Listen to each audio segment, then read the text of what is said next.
We need to receive those minutes. Move and a seconder. Councillor McMillan. I'll move. Councillor Cameron. All those in favour, please say aye. Against, carried. Thank you. Item number 7, the review of the revenue and financing policy. And Richard, welcome. Anything further to add to the report? And Tony?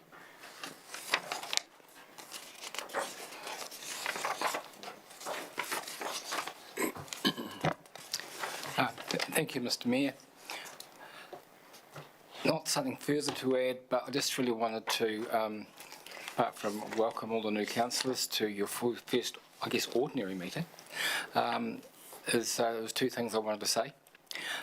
First of all, the revenue and financing policy is a policy that we review every 3 years, and it's proposed in this paper that what we will be doing, should you agree, is that we'll be doing it in 2 parts. In 2022-23, we're going to look at Methven Springfield Water, which is an issue that's been signalled for over a year through long-term plan and annual plan discussions, and that the opportunity for Council to look at any other part of the revenue and financing policy would happen in 2023-24. So I wanted to be really clear that if there's something in the revenue and financing policy that you'd love to have a look at, and it's not Methven Springfield Water, we're not taking that opportunity away. The second thing I would say is that there is something else that you want to talk about in 2022-23 that is not Methven Springfield Water, then it's important to clarify our respected roles. I give advice, you make decisions. We think the advice that we're giving you is good advice, and how good it is we'll know after you've had a debate and a discussion. So with those few remarks, hand over to you, Mr. Mayor.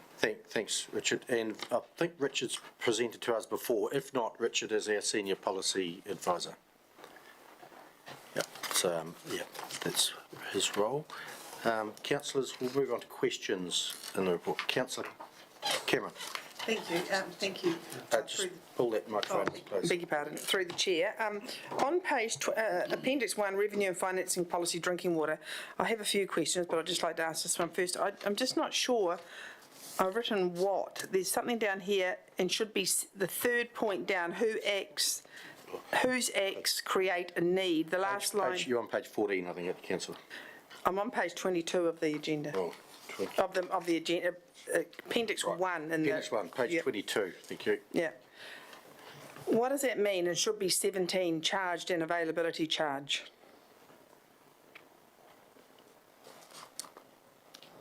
Okay. I'm not sure I can explain the appearance of the 17 in the middle of that paragraph. Right. That's a good answer, thank you. And so what you're saying is if there's nothing on the section, like they're not drawing the water down for any use at all, they're not even irrigating their lawn, they should still be charged an availability charge. Is that correct? Yeah. What I'm saying is that it's the policy of this council that if the service is available, that we will charge a 50% uniform targeted rate on those properties because they can be connected. So it's like a placeholder type of arrangement. Yep. And is that the 50% is written in the revenue and financing policy? Is that correct? Is that open for discussion today, or is that a later date? I feel that is it's a broader question than just Methven Springfield. It kind of relates depending on the options that you look at, but I would have thought it would be part of a wider review of water charging if you wish to go there. Thank you. Just looking at the 17, I think the 17 doesn't belong there. So just scrub it out, yeah. Councillor Lovett? I was just asking, is this the policy at the moment? You've been going around some of the farmers and people living in this area to see if they've got other water supplies or connected to other schemes. Do you want me to answer that one? Thank you. Through the chair, no, that's a separate piece of work that's being led by Andy Guthrie's team, and that's to do with the stock water race program. This is strictly regarding the drinking water supplies. Okay. This is more around bringing the Methven Springfield into the group, isn't it? Through the chair, yes, potentially into the group, or looking at an alternative way of charging them for receiving the water they're about to receive from the new plant. Yep. Councillors, further questions? If not, there's a recommendation in front of us. Councillor Latham? Yeah, Mr Mayor, I'm happy to move the recommendation that Council confirms that the scope of the 2022-23 review of the revenue and financing policy is confined to the funding of the Methven Springfield water supply taking effect from the 1st of July 2023. Do I have a seconder? Councillor McMillan? Open for debate.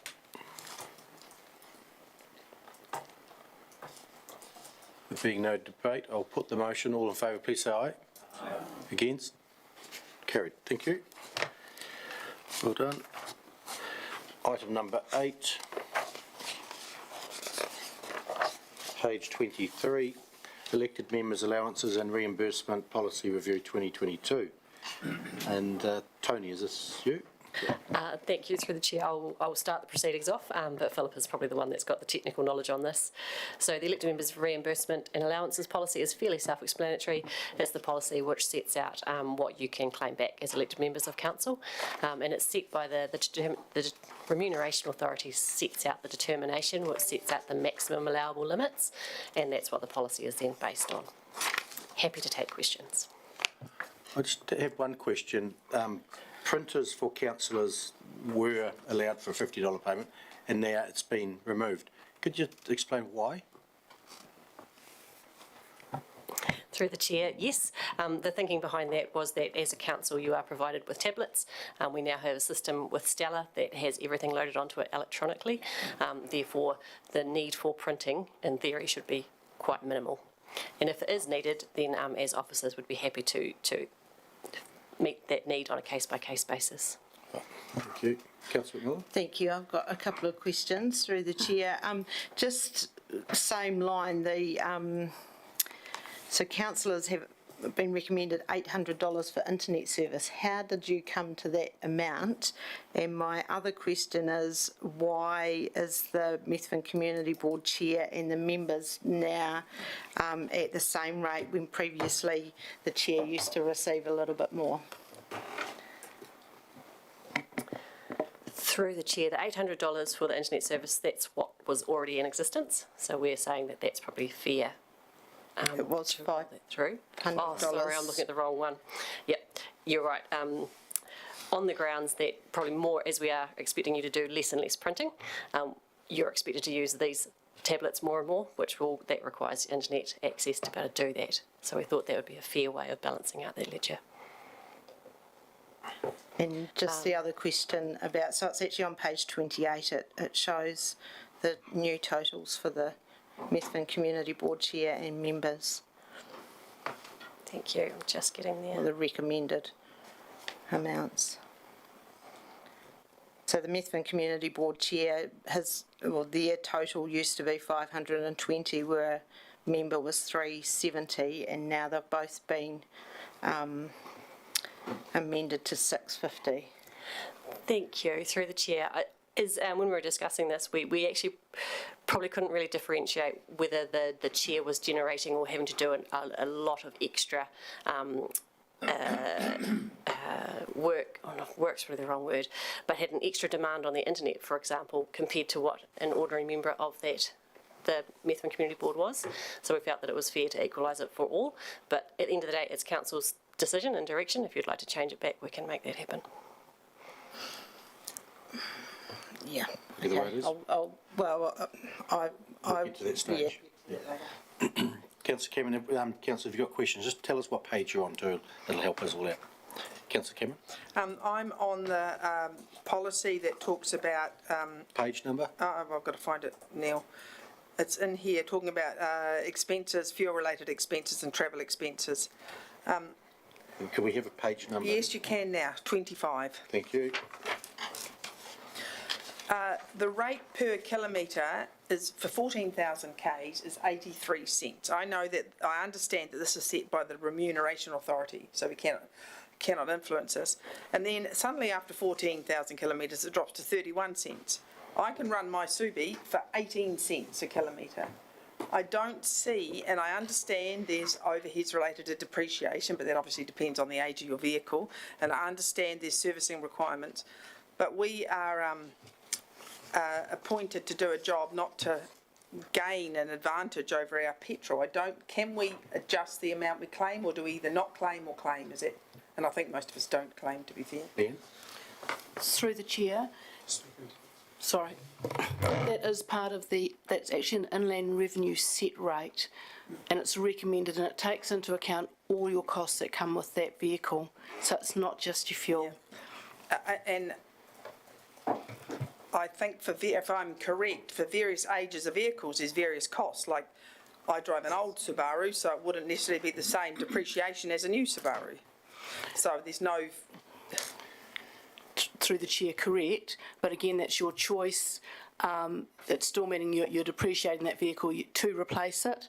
Okay. Which is, and the other reason it drops so much is after 14,000 Ks, Inland Revenue's belief is that they've paid for the basics of the vehicle no matter what, and then the rest of it is just fuel, pretty much fuel and tyres. I would suggest after 14,000 Ks you can buy a new car just about on that. My next question is related to our $40 per hour after the first hour.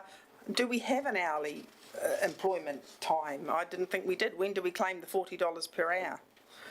We just do the job, don't we? That's travel time, Tony. Oh, Philip. Oh, Yeah. no, well, I was just going to say that provision has always been there. It's travel time, it's there for the offer, but probably very rarely would councillors travel much further than an hour before it kicks in. So it is there and it's available, always has been. So it kicks in after an hour, yeah. There are some councils, and I'm thinking of Mackenzie and the West Coast, where councillors may travel 2 to 3 hours to get to a meeting, so they would qualify for that. But in Ashburton, we probably don't qualify. No, I wouldn't have No, we thought so. wouldn't. But just thinking about your 83 cents a K, Yeah. that is what the rate is. It is up to you to decide whether you want to claim or not. Yeah. And Tony, I think there's so many kilometres. Used to be you couldn't claim for if you were too close to the place you were going. The first X kilometres, is that still there or is that moved, gone? That threshold has been removed, so yes. But Yeah. there is an expectation, I guess, that there's a limit to the minimal amount. So, but the option's there for councillors to claim mileage if, for example, they're travelling out to a reserve board meeting, if they're a member of that reserve board. So it's not solely applied to council meetings in the chamber. Yeah, and there's a good flow chart in the policy, which, not a flow chart, a table, which explains everything quite clearly, whether you are entitled or not. Any further questions? I was Lynette, sorry. just going to ask, is there claim forms available? I've never claimed, but I might do some this. Philip will have them. Yes, I did make them available and I'll email them out again to everyone. They're also on our Stella library, but certainly available at any time, and the ideal would be that you'd claim each fortnight that you incur the travel cost. If it's on Stella, Philippa, can they fill it in on Stella because they can't print it off Stella? It is I'll email it, but it is downloadable as a PDF from Stella to print, but I'll cover that off another time. Okay, thanks. Councillor McMillan? Thank you. I'm just trying to find the page and I can't find it. It was on the attending conferences. It may be on the attachment. I see in the guidelines it has the LGNZ conference. It has the number of councillors that are able to attend if it's North Island versus South Island. It doesn't mention, and maybe I haven't found it in there, doesn't mention sort of the zone 5 and 6, the rural and provincial meetings, etc. And does that need to be added to that, or is that just something that doesn't need to be in a policy, I guess? I think the background to that is that the Local Government New Zealand conference was probably the premium conference that attracted the most interest, and things have evolved. The guidelines are just guidelines. It's always useful to have that council resolution when a decision is made on who is attending a particular conference, but alongside that, for some of the sector meetings, I think it's just been by way of invitation and general invitation, and not always limited to numbers. But you could add that to the guidelines if you wanted to, but it hasn't precluded anyone from attending anything really by not having it there. No. And what the Mayor will do is, when these conferences are coming up, put them in his Mayor's report and seek people who would like to attend then at the Mayor's report time. So we'll put them in. And rural provincial is twice a year, I think, Hamish, and Zone 5 and 6 is how many times is that? Twice as well. Yeah, twice as well, yeah. Zone 5 and 6 is mayors of the South Island, and we're in Zone 5, so there's obviously Zones 1, 2, 6, with the top of the north being Zone 1 as the numbers gather as they go down. Any further clarifications? If not, there's a recommendation there.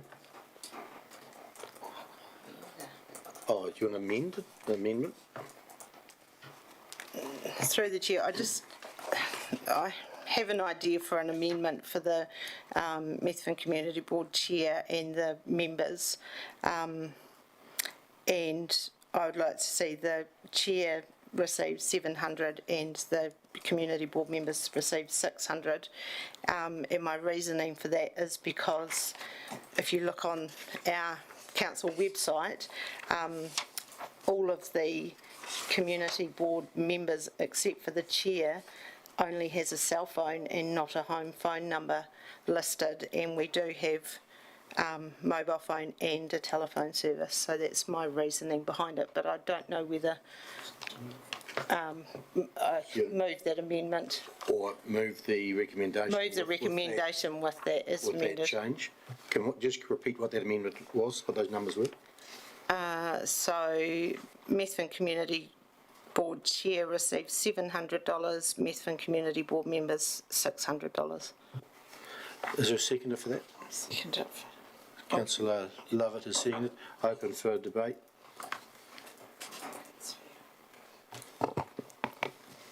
Councillor Cameron? Is it sort of a question, just to clarify with regards to the motion, am I allowed to do that? The amendment, am I allowed to do a question? Okay, sure. Lizzie, Councillor McMillan, are you doing that because the Chair has a home phone number? Ah. So thank you, through the Chair. My main reasoning is, as I've seen in the past, the Chair does do quite a considerable amount of work, but to clarify, I just mentioned that the other members don't have a home phone number. The Chair does have a home phone number, and maybe that could be the reasoning for it. But I just do think there should be a difference in the amounts that the Chair and the members receive. Councillor Cameron? Does the Chair receive additional remuneration to reflect that amount of work, or does the Chair get the same remuneration as a member of the Methven Community Board? I don't think it's about work, it's about the device. Well, no, I listened to the answer. Liz was saying the Chair does quite a lot of work, but she's put it through like this to get because they have a home phone number. That's what the answer was. Okay, fine. I'm just trying to understand. Yep. Speakers for Philippa? No, I was just going to say that the Chair certainly does receive twice the amount of the members, but probably for the purpose of the minutes, the distinction would perhaps be made because the Chair is expected to take more calls, deal with more internet, rather than having a home phone number, because that's irrelevant. Yeah. There's a motion in front of you. Any more speakers further against? Need a right of reply? I'll put the motion that we move the recommendation as amended. All in favour, please say aye. Against? Carried. Thank you.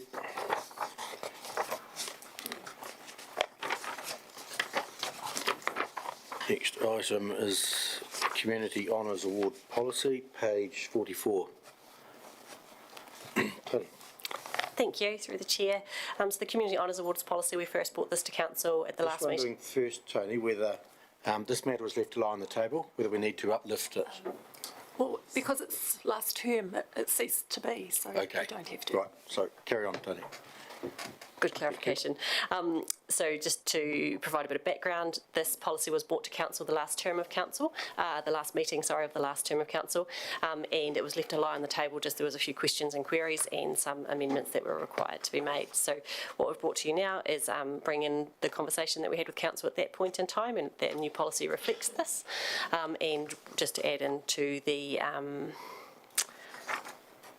I won't go any further. I'm sure you've read it and understood it. Happy to answer questions. Yep, questions, councillors? Councillor? I'm just going to go over the reasonings why we weren't giving out awards on election years. You know, there is probably one or two out there that well deserve an award. Should an election make a difference, election year? Tony, why don't we do election years? Or Philippa, you do it. Thank you, through the chair. It's around that perception of bias. It's a perception, and it just runs that additional risk for the elected members if an award was given out relatively close to an election, that could be perceived as not being fair play when you've got other candidates that are standing that may not be sitting around the table. So it's really a perception-based advice that we're giving you, that it's probably safe not to. Okay. But if there's deserving people, then they will just have to wait one more year. They'll still get their award if they're deserving. Yep. Councillor McMillan? Thank you, through the chair. Just bottom of page 50, you've got the selection panel. I think last term it was the executive committee, and that seemed to work quite well. Would you look at putting that in instead of what you have done there? Just a suggestion. Entirely up to council. If that's how you'd like it to be worded, we can change that. If council wishes. Exec committee, which includes the mayor and deputy mayor. Happy for that change, or test it? Happy? Yeah. Okay, exec. Yeah, hang on. Oh, sorry.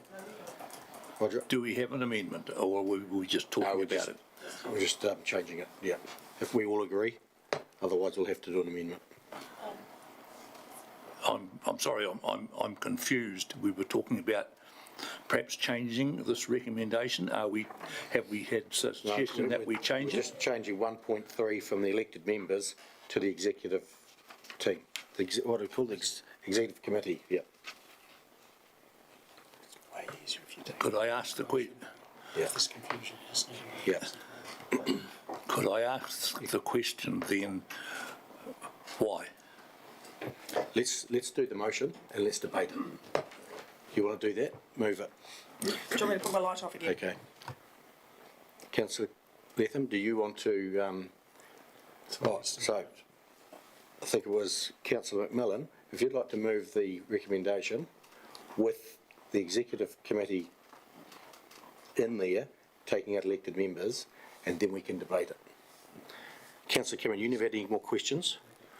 Or did you? Not on this topic. I have on the awards, but not on this topic. Right. Okay, we'll come back to it. Liz, Caroline, you go now. Okay, thank you.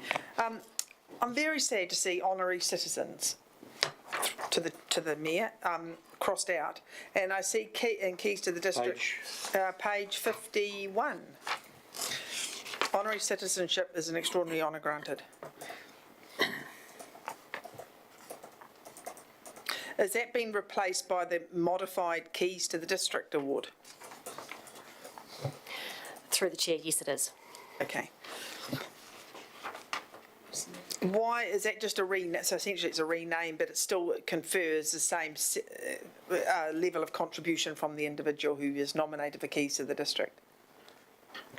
So through the chair, so we're proposing that honorary citizens are removed from the policy, on the grounds that a person could fall into any of the other categories, and sometimes you can devalue having awards if they aren't being awarded. And the keys to the district we are keeping. We've just tightened and refined some of the criteria there. So the keys to the district is basically the honorary citizen so it's not confused, and because we have some tremendously talented people in this district who've worked for many, many years to benefit the community, and I'd like to see them get an award. Is that going to be now the key to the Councillor, district? there's still the Mayor's Award for public service, there's still the Ashburton Medal, and there's still the Civic Awards, and then there will also be keys to the district. So there's 4 categories that someone could Yeah, but they drop don't into. seem to convey the length of contribution to the community or the level of achievement. Like outstanding national is the Ashburton Medal, outstanding or international achievement, but that doesn't say, you know, that, I don't know, gone above and beyond for 54 years doing stuff for the community. If you received the Mayor's Award for public service, that is the highest civic honour that can be bestowed upon a Okay, person. so the words, I mean, I'm not disagreeing with you. The words do not reflect that to me. It's got a significant achievement of individuals or teams who have been very successful in their chosen field. So that could be like Mid-Canterbury Rugby Team, if they, you know, yeah. Yep. Well, I want to say, what about the people that have been chosen in their successful field for, worked really hard and very long for 50 years? Who gets, what award do they get? Whatever that committee decides, or whatever someone nominates them for. And sometimes they get nominated for a certain award, but the committee thinks they belong to a different So category. that would be the keys of the district. The keys of the district is a paramount award, is that correct? No. Through the chair, they're all for very different things. Yeah. The Mayor's Award for Public Service is, Mr Croy received that just recently, and that was for such a sustained contribution to the local community. So Yeah. that would cover off what you were thinking of the person who has given and given and given their time and energy Yes. to the local community. In comparison, the keys to the district, that might be our local chess player who's just won the international chess tournament, and they haven't necessarily lived here while they did that achievement, but actually they're from Ashburton, and how proud are we? And we want to recognise that significant achievement. So it's Okay. they're very different awards in that Righto. respect. Sure, Good thank you. Good example, yeah. Thanks, Tom. Okay, someone would like to move the recommendation with an amendment or not? Leave as is? Probably stand as it is. Okay. Who's moving? Liz, move. I'll second. Councillor Lovett, second. Open debate. Councillor Lethem, no. Any debate? I'm going to put the motion. All in favour, please say aye. Aye. Against? Carried. Thank you. Open Spaces Strategy Review. Page 54. Tony, this is you again. Yes, sorry. Okay. Questions? Or have you got anything further to add? Look, thank you. Sorry, I'll just do a quick introduction. So the Council adopted the Open Spaces Strategy back in 2016. It's a strategy which has an intended life of 10 years, and our typical point in time to do the progress report is at that 5-year mark. Resource constraints meant that we didn't quite get to it last year, so we're presenting it to you now. It's a strategy, it's not a statutory document, but it's certainly intended to signal to the community this is the direction we want to go in, and this is where we're going to be investing our time and our work programs. It's a strategy that's had a fair few challenges, would be an understatement perhaps. So it's made pretty fair progress, and there's 2 significant pieces of work that are currently underway, which will go a long way to ticking off a lot of these actions in the strategy. So happy to take questions. Oh, and apologies from Ian Soper, he couldn't make it today. Okay, thank you. Just one question on page 63. It talks about the installation of disc golf, and it's proved very popular activity, and there was talk of wanting some more disc golf around the district. How would one promote that through this policy, or could they? So thank you through the chair. If you think of it like the strategy sitting here at the overarching principles, and so the overarching action that this is focused on is around providing youth, sport and recreation opportunities. In terms of installing further disc golf, it all comes down to budget, doesn't it? So that's coming up through the next annual plan process. So either council could direct officers to have some funding available to do a project like that, or if we have submitters that come along like we did several years ago and said actually we're keen to do this, we want to partner with you to make it happen, then that's the way in which it can get onto a work program. So your annual plan or your long-term plan is the way to get it actually implemented into a work program to make it happen. Yeah, so a group or an organisation or an individual or a councillor might identify a site and promote the process through the annual plan. Yes, absolutely. Thank you. Questions, councillors? Councillor Ellis. Thank you. Page 58, residential areas greater than 400 metres away from open space areas is taken as a high priority to map. Where did 400 metres come from? Why is that the magic figure that people have to live that close to an open space? Just through the chair, those sort of figures are like an industry standard. It's looked upon that it's a distance that someone can travel by bike or by foot. So it's used right throughout New Zealand as being, with a lot of research, something that's comfortable for residents to actually be able to access. Supplementary question. Thank you. So because of that, we have a lot of one section little green areas that we maintain just so we meet that criteria. Is it time this was looked at? I mean, we have a fantastic domain that only X amount of people live within 400 metres of, but it's there for the whole of the district to use. But we have to keep putting in these other open spaces within 400 metres of people's houses. And yeah, I understand the significance of it, but I know there's a lot of maintenance that goes on for that team for these small areas that we have just to meet this criteria. Again, through the chair, a good point raised, councillor. What we currently do, though, with subdivisions and developments that come up now, we actually look at this sort of performance measure, and then we give advice back to our planning team and to the developer about the size of the reserve that we actually need to help us to assist that distance. It fluctuates. You're going to have reserves and populations coming and going. So it's something that we've met for quite a while, but it can fluctuate as populations grow. So the purpose going forward is to look at appropriate reserves rather than little neighbourhood reserves that are actually good for nothing for that reason. Yes, I think if Councillor Ellis wanted to test the 400 metre rule, how would he do that? What policy is that in? So through, There you go, Steve. sorry, just through the chair. So if it's a performance measure that council puts out to the community, that's done as part of the long-term plan process, and we could look at it as part of that. So also, Tony, I think when we do the review of the open spaces strategy, that's a key point that we would actually consider as well. Yes, that's correct.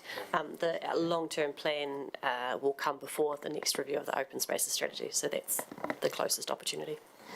And just to add to that, Mr Mayor, the open spaces strategy which you're looking at includes the 400 metres in it. So the LTP measure simply reflects the strategy that's in place. So the place to change 400 metres is actually the open spaces strategy. I think I heard Tony say it's a 10-year strategy adopted in 2016. So all going well, we would assume council would review this strategy and included in it the 400 metre rule in 2026. If council were deeply unhappy about it, we could have an earlier review, but that's when it's programmed by us in the meantime.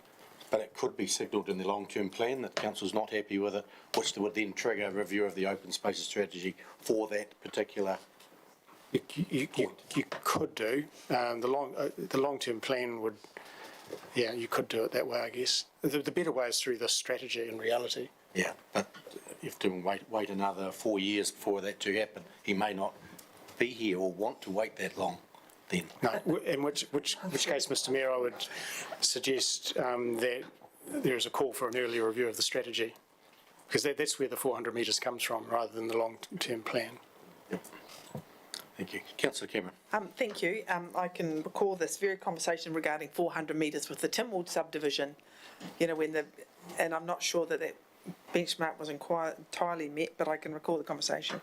But I'm reading another aspect through the chair. On page? Page 58. 9, the top of page 59, develop a 20-year program that identifies future land requirements, including priority areas. This will replace the list included in Appendix 4. I couldn't actually find Appendix 4. But aside from that, the explanation on the right, the progress, proposed legislative changes to the RMA may mean this is a lesser role. Should we not get the jump start on the RMA changes, or is that not a strategy? Like, will the RMA changes that we're told are coming, will they be backdated so that any changes we make in identifying key areas in the district that we want to use, will the RMA kick them off again and we have to go back, or should we preempt the RMA and get onto that? Through the chair, there's a lot of devil in the detail that we don't know yet. So quite frankly, we don't know if the work that we might go and do now in the next 2 or 3 years before the RMA changes come into effect, if they'll be picked up and utilised by the regional plan that is being proposed. So it comes down to resourcing. If we go and resource to do this, then there's likely to have to be a trade-off with doing some other work in the meantime. But I'll defer to Jane, she's the expert in the planning space. Okay. Thank you, Tony. I think what Tony said is quite right. This would fall under the Spatial Planning Act, because I think when a regional spatial plan is prepared, that will show up where all of those things are, and then that will be transferred over into the Natural and Built Environment Act. But it's how long is a piece of string at this stage? We just don't know exactly what's involved. No. I understand that. I mean, I don't think even the people doing it entirely are clear yet on how big the scope is. But wouldn't it be good to identify areas that we anticipate where there'll be residential sections, or there'll be domains, or there'll be sports things in advance before the RMA get in and say, well, no, that's got to be a house without a garage, or whatever. Should we not preempt that, or do you think that's an exercise in futility and they'll say, well, you did that in 2023 and this is backdated to 2021 or something? It will override anything you decide if they want it to. So we can't sort of entrench it into a district plan now and they embrace it as it is? Well, they might choose to adopt it or they might not. I mean, this will be a committee making all of those calls. Yeah. Would be a plan change, would it? Through Mr. Mayor, I think there is so much uncertainty over the RMA reform, and you have to ask yourself, and remember this has been done on a regional basis, so will a Canterbury regional spatial plan, not something that currently exists, will it be likely to reflect priority areas from a council's existing work? I would suggest that's likely to be the starting point. So there'd be no guarantee, but we might increase our chances by having it in place before the spatial plan comes into effect. That being said, you've also heard that if this is a priority, then something else will have to give. In the end, this is in a 10-year plan. It's not done by halfway through. There's a whole reform of planning underway. If we want to do this piece of work ahead of that reform to increase the chances of it surviving the reform, then we can, but we would need to go away and indicate to you what sort of resource or other work priority issues that would create. Thank you. That intuitively, Mr. Hamish, is what I would sort of feel, that if you had it in place, at least it's there, and they may or may not, but they're more likely to accept it. And I'm thinking, and I don't know what everybody else is thinking, but I think it's important that we shape our district as we imagine it would like to be, and we were elected to make those decisions. And I feel if we allow somebody, a third party, to come in, then they will not make the same decisions that we may do. And I wonder if it is a priority. I mean, I don't know, and I haven't asked people, but it seems to me a very important thing that our district houses are where we want them, and a domain is where we want them, and the swimming pool's where we want it, or whatever. That would seem a priority to me. Through you, Mr. Mayor, we very much do that. We're doing I'm sure you do. sorts of areas. I'm just looking at this map with no. Well, we've got an open spaces planner, and there are others in the open spaces team as well that work on all of that sort of thing, and they've got all these reserve management plans, domain management plans, work programs going out for years in advance. So I don't know that there's any more we could be doing. No, well, then that reassures me, thank you. Because what it says in here is there's an open circle, work to investigate, like an open circle, that it's still an ongoing thing. And I just think there might be a little bit of as long as we're on top of that and we can't have, and we've got things in place so that our world is not going to change overnight when the RMA says the domain's got to become a housing precinct or something. Won't happen. They won't do that. No, of course, that's a silly example. And there's a 10-year lead-in for the new legislation as well. Mr Mayor, I wonder if it would help. I mean, this is a specific piece of work, develop a 20-year program. So it's a little more specific than, the broad-ranging conversation around the RMA reform. I wonder whether we as officers don't take this specific strategy and this strategy and reflect back to council in a little more detail around how we are currently showing the work that's being done generally in this area, even if we are saying that it's not yet underway in the more specific term, just to fill out, if you like, the information that's currently in front of you. I'll move that we do that. Councillor Cameron seconded. All in favour? Aye. Okay, I'll get that worked out. Thank you. Yep. Thank you. Carol, Lynette, sorry. That's a good idea, but going back to that 400 metres, I was asked the other night out at Rakaia, how do they get a playground over on the east side of the main highway? Because you've got 700 odd people living there and they haven't got a playground, and where is it being looked at or fitted in here? Because those small neighbourhood reserves are important for people's well-being and we can't kick it out. Through you, Mr Mayor, if you want a specific playground developed, that does need to go through the annual plan or the LTP process, because that requires money, and only council can allocate that resource. So it won't just magically happen without that resource allocation. So there's nothing in here on developing anything else? The Rakaia Community Association would, or others, would need to submit to our annual plan asking for that. Right? Yeah.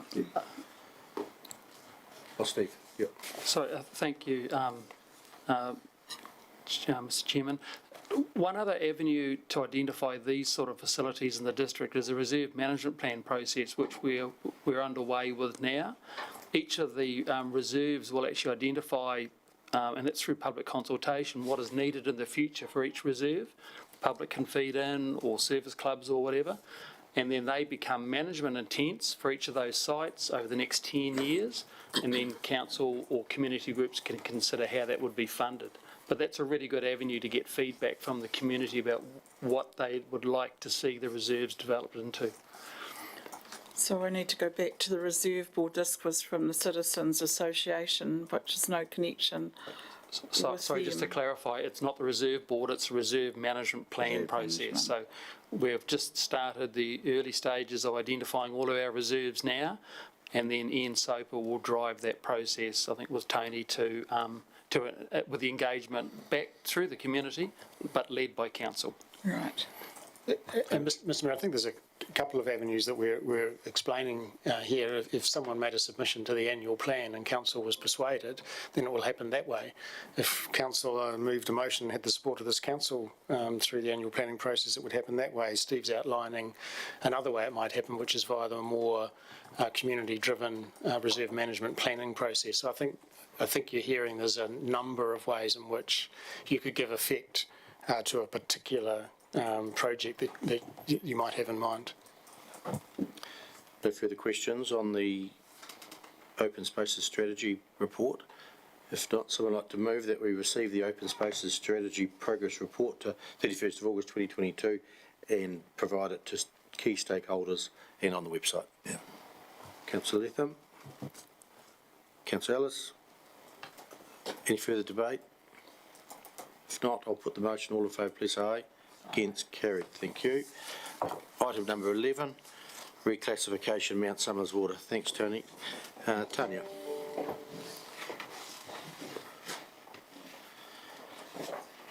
Anything further to add? Self-explanatory. Councillors, questions?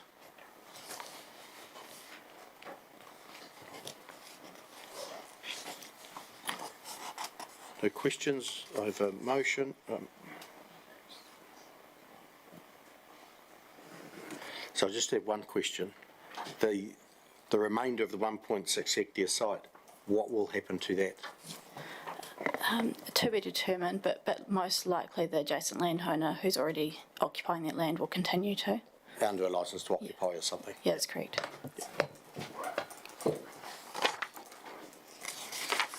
Further questions? If not, Councillor Ellis? No further questions, Mr Mayor. I'm happy to move the recommendation as written. Second it. I'll second it. Councillor Lovett. Further debate? I'll put the motion. All in favour, please say aye. Against? Carried. Thank you. Thanks, Tanya. Item number 12, meeting schedule for 2023. You have the schedule there. Page 81 is the schedule itself, but 77 is the start of it. Just one thing I would like to reallocate, is in the July council meeting, which is on the 19th, that we move it to the 25th, which will free up July, for 3 weeks of July anyway, for councillor break instead of 2. Oh, sorry, it is a Tuesday. It is the day before the local government New Zealand conference. Moving it from the Wednesday the 19th. So July is generally a month where councillors can take a break and do their winter travel, so it will just extend that for 3 weeks of no council meetings. And also just noting, PCG meetings are running right through the whole year. Will they be required? I can, through Mr Mayor, I can guarantee the one in July will be. Shall we just leave them just in case? We can always cancel them if they're not required. Yeah. In the highly unlikely event that we will need them.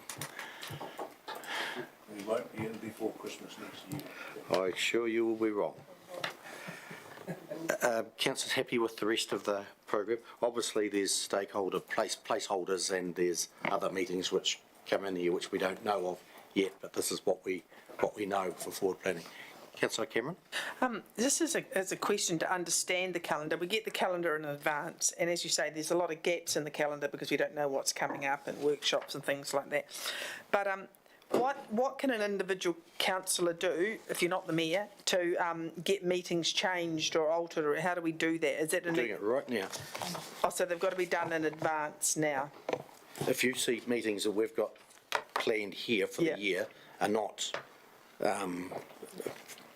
you think are right, now's the time to raise them. And I've seen one which clash with councillors' break, so with your indulgence we will move it. Yeah. Okay, I don't know what I'm doing next November. There may be something coming up, I don't know. But you don't have to go to every meeting if you've got a but wedding can on you and it's email? Can I email out in a month in advance and say next November I'm getting a hip replacement or something? Apology. Yeah. Oh, okay. Yeah.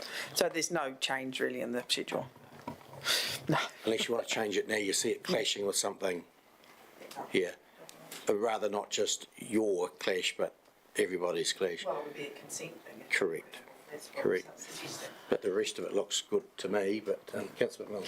Thank you, through the chair. So all Wednesdays should be expected to be council meetings or either a workshop, and then Thursday is a workshop placeholder dates when a Wednesday is not available. Am I getting that correct?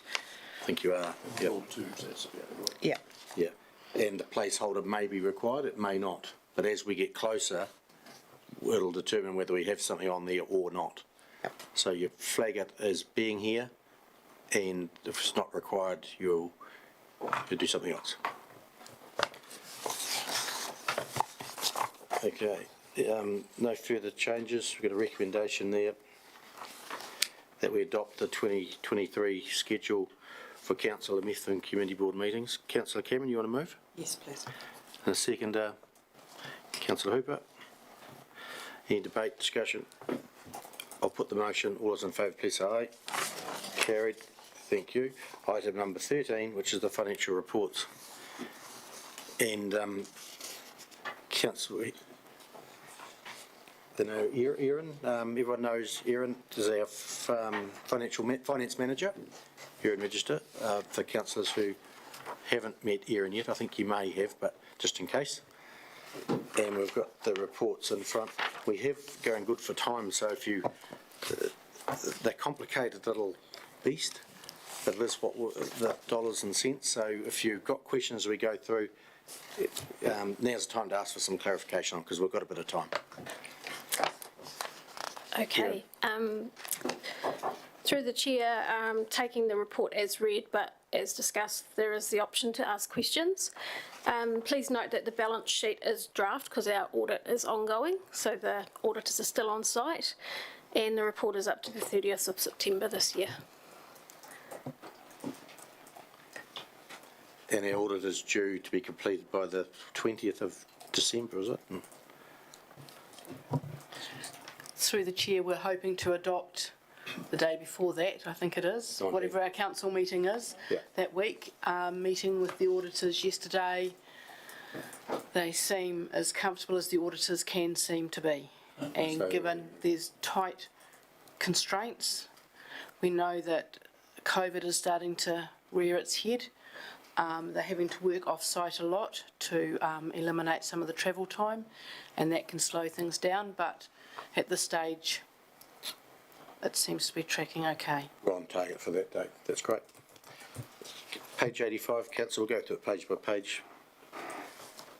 And to the end of September, we're a quarter of the way through the year, so 25% spent or earned is about right.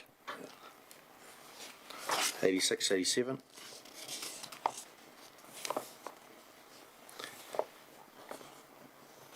And if the figures show up as red, it means there's a variance there of a certain percentage. And in the right-hand column, there's a variance. Is it a permanent variance? If it says no, there's no explanation. If it says yes, there'll be an explanation why it is when they turn red. So if red and a yes, there'll be an explanation as to why. Yeah. And Mr Mayor, one thing for councillors to note is that expenditure is incurred relatively lumpy. So the construction season, for example, in the capital works program, you wouldn't expect to see it spent or over an equal 12-monthly period because of summer and winter, etc., etc. So that's why we put whether or not the variance is permanent or not. It reflects the timing in our schedule of work as much as anything else. Page 87, 88. 89, 90. 91, 92.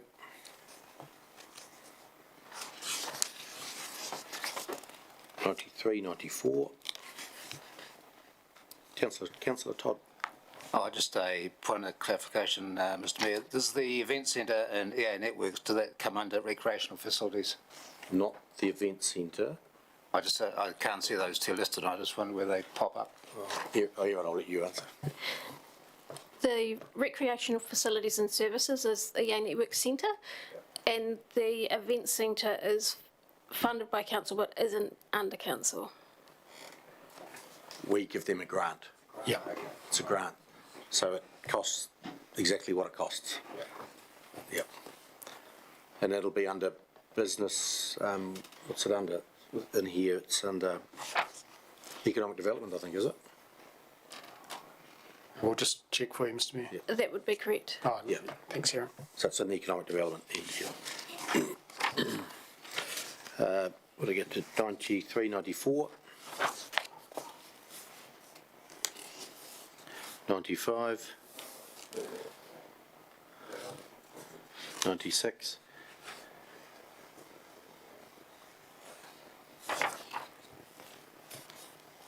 97. 98. Just one question on page 97, Erin. Loan repayments, community grants funding and water zone committee. We've budgeted to repay loans? I didn't know they had loans, or do they? I'll look into that because I'm not sure of the answer right this second. Okay, thanks.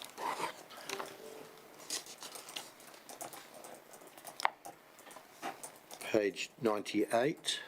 I do have a question there under environmental services. The budget income is not the same as the budget expenditure. One's lower, the income's lower than the expenditure. Should they not balance? Sorry, referring to miscellaneous? I'm looking at the budget full year, which is 5.226 million under income, and below that there's expenditure at 5.585 million. Should those two not balance? Environmental services, you're in. I do know, yeah. Page 98. I'll look into that, but I think you'll find no. Okay. Page So 90. through the chair, often depending on how we're doing our budgeting, we do we smooth things, so we may use reserves, or we may have agreed through council to have loan funded or reserve funded a particular part of operational to keep the rates down. So we'll review what caused that, what made that decision, but. Thanks. It's 99.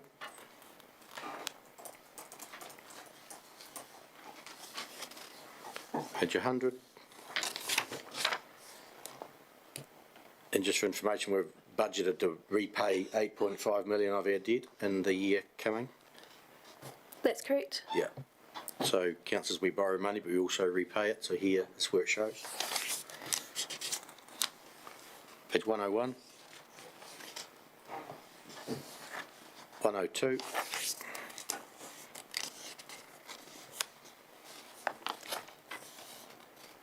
103. Just on page 103, Councillor Cameron, oh sorry. Just a really quick question. Erin, can you just remind me, please, what is our debt ceiling that we're allowed to, is it 30% of income or so? What is that? The debt ceiling that the council's allowed to borrow? Through the chair, I'll jump in on that one because I've been doing a bit of research on our policy. We can borrow up to 250% of our total income or 10% of our total assets. 250 of our total income, and that includes fees and charges, which is about $80 million, is that right? About 80 million. If you remember through to the, when I did the induction, if you've got those slides, you'll see a few of those caveats and what those figures are for you. And what with regards to, what was the other 10%? 10% of assets, total assets. And there's a caveat around interest repayment, but I can't recall that one off the top of my head. So we can borrow about $200 million, net $200 million borrow, yeah, and 10% of our assets. What are our total assets about? About 80, how much are they, Erin? They're just here somewhere. 960 million. Yeah, 960 million. Yeah. Thank you. Page 102. I've got a question on 102. 103. Let Councillor McMillan. Thank you. I've got a question on 102. Just that top loan, it's floating, or was floating till the 13th of October. Has that been fixed, or what's the rate at now? That is in October, and this is only up to September, so I haven't got that information to hand, but I do know we've repaid 5 and taken up the 7 balance. Okay, thank you. So again, through the chair, if you go back a couple of pages when we talked about how much we were going to repay, and I think it was 8 million, 5 of that's been done. 103. So an external borrowing of 90 million, internal borrowing of 12. So what does it make our net debt? 100, is it 102 borrowed? Is our cash flow? Which is 30.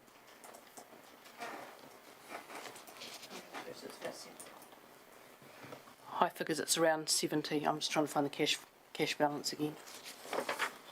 It's 60, net debt 60. Net debt.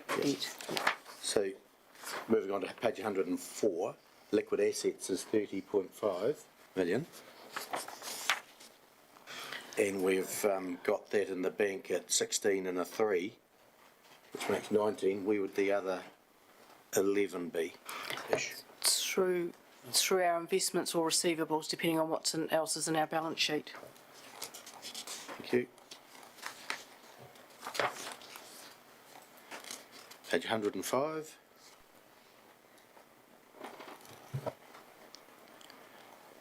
And that's the receivables.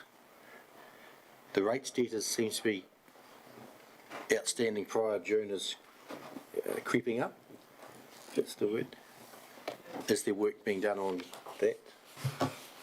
Through the chair, we have appointed a shared local authority service, Debt Management Central, and they are a debt specialist for rates, and they are now handling that for us. They handle about 36 councils across New Zealand. Thank you. Councillor Ellis. And the fee for that? There's variable rates. Off the top of my head, it's around 10%, which is approximately between 7 and 10% cheaper than a typical debt collection agency. It is a not-for-profit.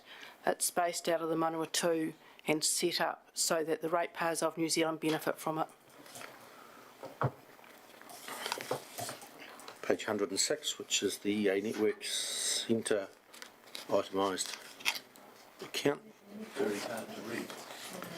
Lots of little numbers. Yeah. Expand out. That takes us to the end of that. That's a question. Oh, a question. Go for it. Thank you.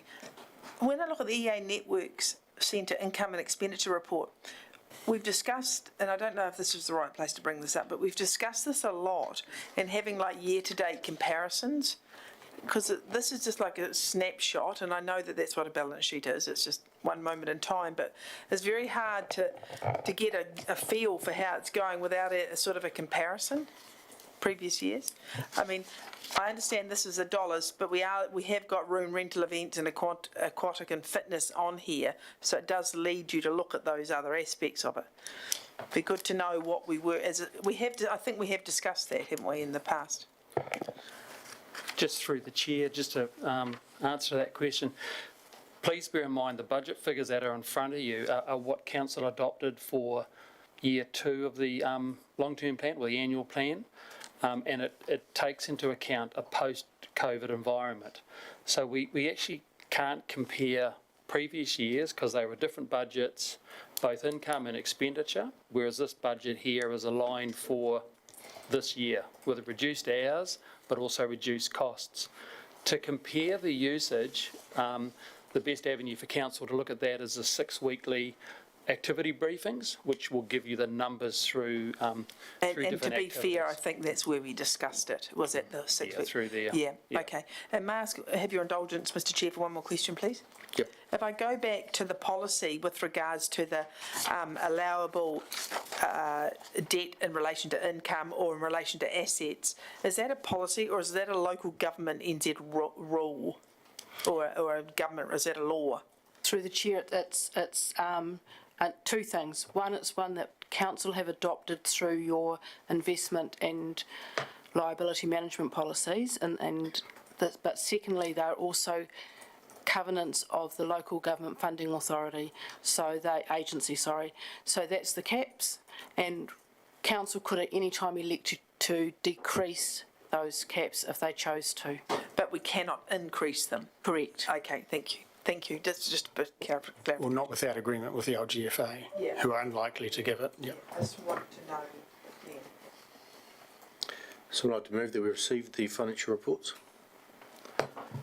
Councillor Cameron, Councillor Latham, all in favour, please say aye. Aye. Carried. We might, item number 14, move on to Deputy Mayor's report. Liz. Page 107. Thank you. Do you want me to speak to it? If you wish. Yep. Thank you. So I just took up the opportunity to write a report and have listed some extra meetings that I've attended to, as well as normal council meetings.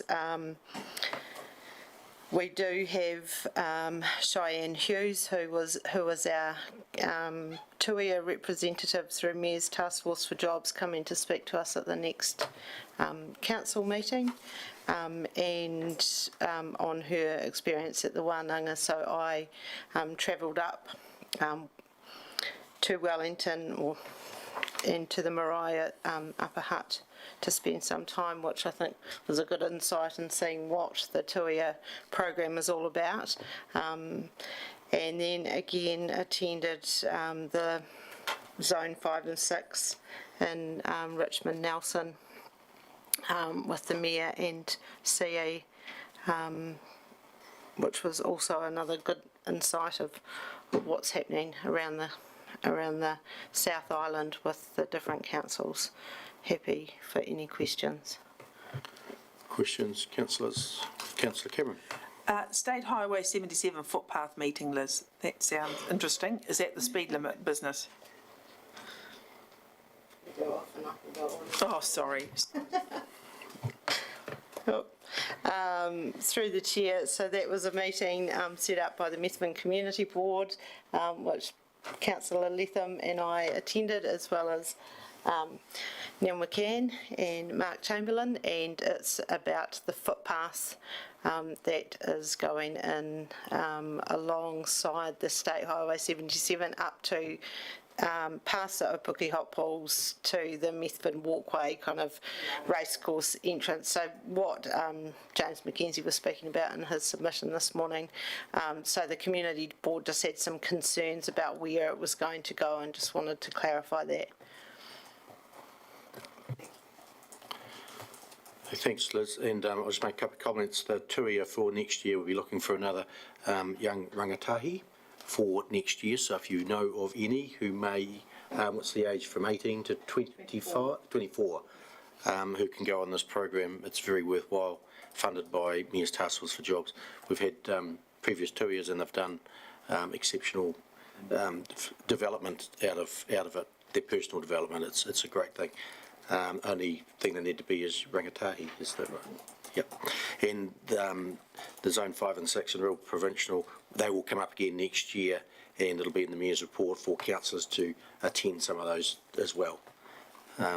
Most mayors and CEs go, and other councillors go, so it's a place to mix and mingle with other councils, mayors and councillors, and it's a chance to get to know some others, and the networking is quite good. So you'll have that opportunity over the next 3 years as well to go to some of them. Councillor Lovett. I was just going to ask Councillor McMillan about the Community Vehicle Trust. How did that meeting go? Has it been successful, or where do we sit with it? Thank you. Through the chair, we had our AGM yesterday, and it was attended by the Mayor, Councillor Cameron and Councillor Hooper, and I have ended up staying on as co-chair this time for the trust. We're definitely getting a lot more inquiries for November, this month. We've already had over 15 passengers, which is a lot more, and I think councillors from the previous term will remember that we did have reasonably low numbers through the COVID time, so now we're getting lots of inquiries. Our number one sort of mission now is to find more volunteer drivers, but yeah, it's definitely a huge increase on last year. That not only transports people around, it also helps people's well-beings, because if they're using the service, they generally haven't got transport of their own. So being able to use this service and getting them out and meeting other people certainly helps. Ticks other boxes as well. Transport is one, but it gets others. So very good AGM, and the guest speaker was very good, who highlighted a lot of those issues. Yeah, which is good. So I'd like to move the Deputy Mayor's report. I'll move it. Councillor McMillan. And the Mayor seconded. All those in favour, please say aye. Carried, thank you. Well, instead of going to the Mayor's report now, we might go to James Cagle from Wakakatahi. Welcome, James. You are a little bit early, but 2:15, but you know you're fine. Come on up. I assume you're early because you come through the new traffic lights and got them spot on. Got the green light as you came through. Very smart intersection. Looking good. Lots of positive comments about it. Waited a wee while, but all good things take time, and thank you very much. And I suppose I'd better ask, was there any monies left over to help with the Walnut Ave driveway? Thank you, Mr. Mayor. Yes, you're right. I did get a green light the whole way through, and I was going to make a comment about Kiwi Rail also organising the train to be there again today. So the barriers were down. Thank you for having me. I'm here really because I know things are flexible, and it's better to be to your time than anything else. Look, to take your question first up, monies that are that aren't used, that may have been available for Walnut Ave, get recycled into the overall Canterbury New Zealand Upgrade Program package. I know there are things we need to continue to talk about in terms of tying up loose ends at Walnut Ave. So I haven't forgotten that. We can have those conversations, but generally the principle is it goes back into the general pot, and we are sort of and the next project you've got for us here in Ashburton is the Timmel lights, and you might touch on that. And precisely. I think you're also going to touch on the second Durban Bridge, the process we're working through there, and anything else that you want to raise, and we'll ask some questions. So sounds perfect. So. Thank you. Look, I am principally here, I think, to give you an update on what you can expect over the next wee while with regard to process on what I call, I don't know what you call, but what I call the second Ashburton Bridge. But starting where we started, look, thank you very much for your forbearance on Walnut Ave. It really was a pleasure last Friday to get it open. I am exceptionally pleased that we managed to get it completed on time ahead of Christmas. I know that the disruption has been significant to the community, and both just in terms of having a work site in the middle of your town, but also just the ripple effect of that disruption on the transport network's not insignificant, and it has caused some serious delays at times that have been seriously of serious inconvenience. But we're finished now, and so hopefully we can enjoy the benefits of it for some time to come. Before I move to the second bridge, the next big project for Ashburton from the New Zealand Upgrade Program is the Tynwald connections, and just by way of a brief update there, I think it is worth flagging one change that has been made to the design following public engagement that you may or may not be aware of, and then to note that we are, I think, trying to pursue a workshop with councillors. It's probably likely to be in the new year now, not this side of Christmas, but at that workshop, perfectly happy to walk through everything that's going on, the whys and the wherefores of everything, and then to give you an update on timing. So the one change that is worth letting you know about is that since public consultation, the vehicle access at the viaduct will now be retained, with monitoring to make sure that works. But the conversations with council staff and with Kiwi Rail raised concerns about the impact of limiting vehicle access at the viaduct and the way that would cascade back through either other level crossings or other intersections. So at this stage, the feeling is retain the full vehicle access there, and check that it acts the way we expect it to. So that's not a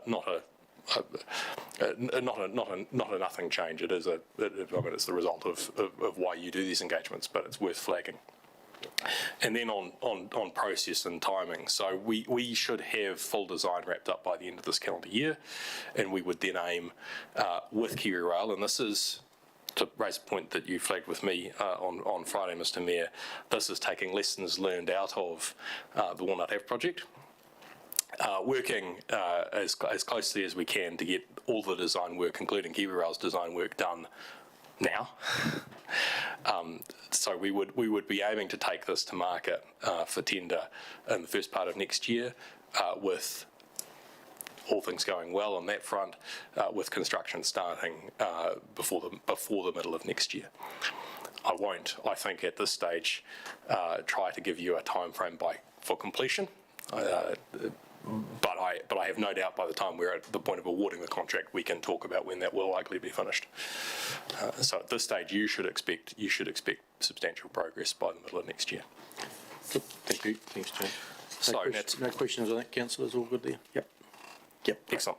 So turning to the bridge, I'm going to try to be fairly process driven in my remarks. I'm aware to people who don't deal with our processes on a daily basis, this can be a bit esoteric and a bit complex. I will do my very best to do this as cleanly and as easily as possible. But Council very helpfully passed a series of 4 motions at its 17th of August meeting this year when you adopted the business case, and I think they really do form the basis of the process looking forward. I think it's simplest to try to keep in your heads, and I will talk through each of them, 3 separate funding pools. And I'll talk about all 3 in the process that you're likely to follow or see play out in all 3. And I'll start with local, which is in your hands, but it's also the best place to start because this is a local road improvement project, and your decisions will dictate a whole bunch of other things. So your resolution in August confirmed that your existing budget from some time ago now of $7.5 million, and that you would consider increasing that through the next budget process, through the next annual plan process. So at the moment, you've got a local share set aside of 7.5, and you know, given the cost escalation that occurred through the business case process, that's probably not going to be enough from a local point of view. Now, what I'm about to say next isn't designed to spook you. It's just the way the process works. It's worth saying in a legal sense, local share could be it. You know, you are entirely entitled as a council to fund the bridge entirely yourselves and never talk to us. Now, I get that that's a legal position, not the fiscal position, and not something that is likely to be the case here. So, of course, that then triggers a conversation with us, as almost every transport undertaking you do, it triggers a conversation with us about what I will refer to as the national share. And that's the funding subsidy available from Waka Kotahi. So you've adopted the business case, you've put it into our system, and you've started the process of working out how to get contribution from Waka Kotahi. So the project sits within the 2024 to 2027 National Land Transport Program. So we work in 3-year transport program cycles and 3-year funding cycles, and this bridge is aimed to be constructed within the next National Land Transport Program. And that program will be confirmed by our board in early to middle 2024. And there is an awful lot of work, and I'll try to unpack that for you now, between now and then, in terms of what goes on both specifically with this project, but also nationally with any transport, all of the transport projects, to build the program for adoption at that point. So if we work back from the program being adopted in 2024, we have, and I mean we, in the sense that I am Waka Kotahi's representative on the Regional Transport Committee. And have you made a decision yet? Is it excellent? So the Mayor is your representative on the Regional Transport Committee. As a Regional Transport Committee, we have the task over probably the next year to put together the Regional Land Transport Plan, the RLTP, which is the regional prioritised package of transport programs across all activities, state highways, local roads, maintenance, public transport. That regional package and every other one like it from around the country go up to go into or feed into that national prioritisation process that builds the National Land Transport Program. So before we get to national prioritisation, we've got a regional prioritisation process, and it's worth saying the current regional land transport plan, so the one that has fed into the program we're in at the moment, flagged amongst about 3 major projects, I think, flagged the second bridge at that stage as a project that it could see on the horizon, but wasn't there yet when we were building that back in 2020, 2021. So one, regional prioritisation leads to national prioritisation. And the prioritisation takes place informed by the government policy statement on land transport. So what we refer to as the GPS. So Waka Kotahi is required by law to give effect to the government policy statement on land transport. So the GPS does 2 really important things in this process. One, it sets the policy priorities against which we judge projects. So the current GPS, the current program we're in at the moment, has 4 equally weighted priorities. And for what it's worth, they are safety, better travel outcomes, improving freight connections, and climate change. So those are the priorities that informed the prioritisation for the current process, or for the current plan we're in at the moment. We expect the Minister to issue an updated GPS for the next NLTP soon. So we don't yet actually know, as an agency, what priorities we would be judging projects against for the 24 to 27 NLTP. We'll get clarity soon, and we'll all get clarity soon. But standing here today, we don't know what that looks like yet. And the GPS does one other important thing. It sets for our board the minimum and maximum amounts of money that we can spend as an agency within each activity class. So this is a local road improvement, and we will have nationally a minimum amount we can allocate towards projects for local road improvements, and a maximum amount, and that's set in the GPS too. So we need both the, there's more detail to it than that, but broadly speaking, we need the priorities that we're prioritising against, and the amounts of money that we are restricted to, in order to do that national prioritisation exercise for 2024, 2027. That all being said, and there's lots of work to do, that process should run its course, and we should get to 2024, and all things going well, if the project prioritises well nationally, you would expect to get the normal 51% funding from Waka Kotahi. To be clear, I'm not yet making a comment about the outcome, but the process. Now, I also know, because you've been clear to date, that you believe that there is a case for more than 51% from Waka Kotahi through the process. And that is also a conversation that we will have to pursue through the course of the next 12 to 18 months. It is rare in non-emergency situations that we go beyond the normal financial assistance rate, but it does happen, and we do have criteria, and we can work through that with you. So that is a conversation to be had with us. Either way, it is likely, once you add up your local share and our national share, that there is a gap.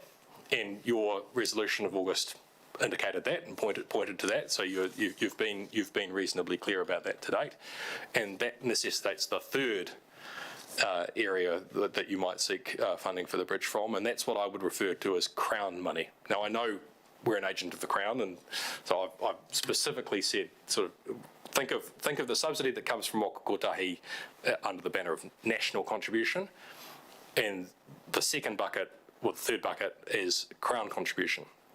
And you've already got experience of Crown contributed or funded transport projects here in Ashburton. Walnut Ave is one of them. The New Zealand Upgrade Programme and the two projects that you've got here are direct Crown-funded transport projects. They are not projects that are funded through the NLTP process that I just outlined. They are ministerial decisions to appropriate funds directly for projects that they wanted to go ahead, and then they have tasked us with doing them, those that relate to the state highway, but they didn't go through our funding process. They came straight from the Crown. And so there's the third leg to the stool.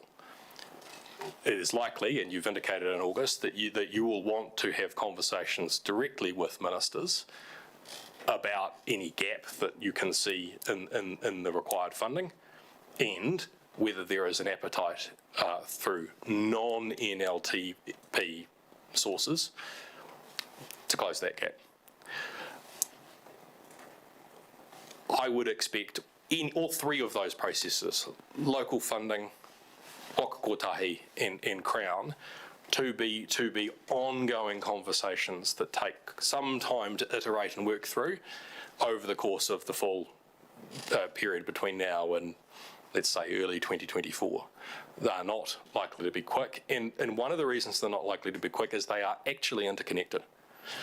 Your appetite for local share, our ability to fund and prioritise, and any interest from the Crown to directly fund are interrelated in terms of the figures involved. They're not conversations that I think can occur one after the other. It's unfortunately just not that simple. But today I simply wanted to give you an update of that process and lay out that timeline and reassure you that we are very, at Waka Kotahi, are very pleased and happy with the work that's been done to date. That we, just to let you know, to be clear, that we are limited by our 3-year funding cycle and our requirements under the Land Transport Management Act. That there is a lot of work to be done between now and 2024. This isn't a case of putting the business case on the shelf and waiting for 12 months. There's lots of work to be done, and there is lots of dialogue going on between officers and our staff. And really to leave you with the sense and with questions that we are committed to continuing to work with you in a spirit of open dialogue as we work through those processes, both local, regional and national. But I think at that point I'll probably close, and I've no doubt you've got questions, Mr. Mayor. Thanks, James. Councillors, I'm sure you've got questions. You haven't said definitely yes, you'll fund the bridge, but you've been very coy about that, which is probably your role. But yeah, thanks for taking us through the process. We all now know the process if we didn't before, so thank you for that. Councillor Todd. What is the projected shortfall that we would be going to the Crown with? I don't mean to sound evasive, but the first answer to the question, I don't know, because I don't know your appetite for local share, to be fair. So I think that is part of why I say these are all interconnected. Hamish will indicate what our appetite for local share is in our annual plan. Yeah, so we currently have the 7.5 million. The business case from memory was 113 million in today's terms. If Waka Kotahi agreed that 51% was appropriate, there's whatever that is, 57 or 58 or whatever it is, plus our 7.5 gets you to about 65. So the shortfall is 50 million. Yeah, the other, I've got a couple of questions around it, but I'll let Councillor. No, you go, Hamish, while you're on the topic. Yeah.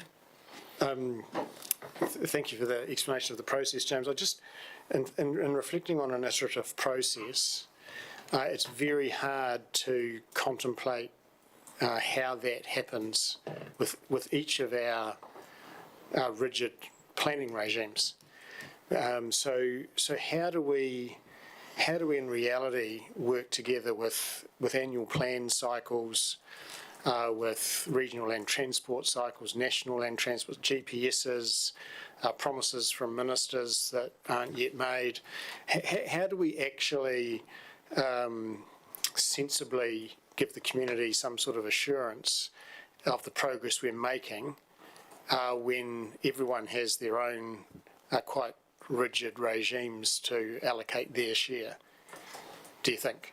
Yep, really, really good question, and perhaps I wasn't clear enough in where the ambiguity lies. I think as we do the work of the next 12 months across the coming year, we will get increasingly clear. It's not that we stay ignorant right up until the point someone flicks a switch and gives an answer, then everything resolves. You will have an annual plan process. There will be an RLTP process.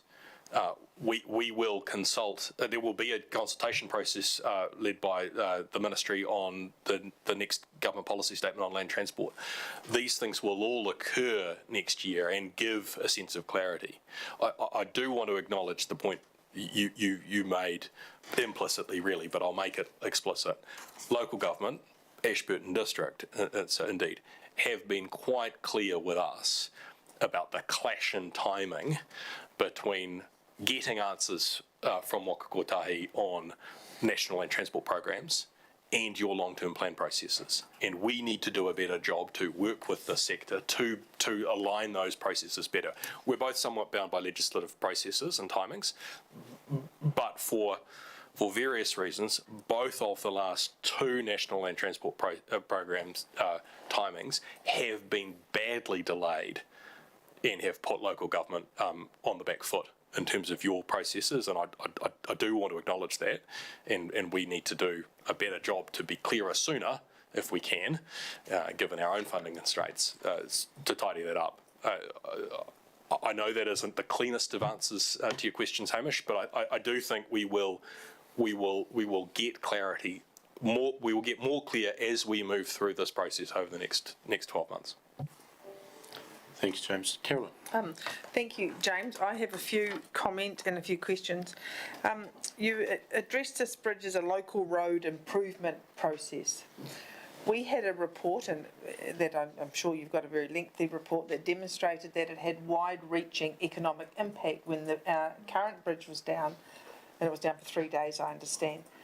I would have thought that put aside the effect that it's a local road. I mean, it is a local road, certainly in that it is located locally, but its impact is of a South Island and maybe a national importance. So how do you choose your words with regards to local road improvement process? Great question. And I use those words strictly in the sense of which pot of money the subsidy would come from in terms of the National Land Transport Program. So because it is a road and bridge that would be legally controlled by Ashburton District Council, it is a local road as opposed to the State Highway Bridge, and so it is a local road improvement. It is a project that falls within the local road improvement activity class. I don't mean to say that the benefits of it are strictly local. They are not, I acknowledge that, and they are articulated well in the business case. It would be fair, though, to say that there are a number of projects like that around the country where there are wider benefits, but that is more important in terms of how a project like this goes through its prioritisation process, both regionally and nationally. But it is a local road improvement project in the sense that it sits in that activity class, and those maxima and minima that I talked about that are set under the government policy statement will dictate how much room there is within that activity class. To fund it? To fund it. Okay. Correct. Okay. So then, so we undertook those reports, the business cases, because that was what we understood to be the process to accelerate the building of the second urban bridge, which we call the second urban bridge. So is that indeed the case? By undertaking those reports, we have accelerated the approval process? There is no way that this would proceed without that work being done. What is our region? Is it Canterbury? You talk about regional priority. Is it yes. Canterbury? So Canterbury. So the Regional Transport Committee is a committee of Environment Canterbury, it is the committee empowered under the Land Transport Management Act to do that. So yes, each region in a regional council sense has an RTC. And are we able to submit, like we have some people coming in here to submit, we can submit to that yes, we and put our case on that? I sit on that. Great. Meeting. Oh, that was what he was talking about earlier. Yeah. All the mayors sit on it, and chair of ECAT. Thank you. I'm disappointed, extremely disappointed in the length, and there's no way to couch this in any other terms than that. It's disappointing. And I feel it's been unclear, a little bit murky as to how we've got where we are, and I'm not happy about that either. But I am happy that the viaduct is going to stay there. And I want to now go on to our current bridge. We had some connectiveness issues, quoting the business case, with regards to the clip-ons and going across, and I've nagged about this for a long time.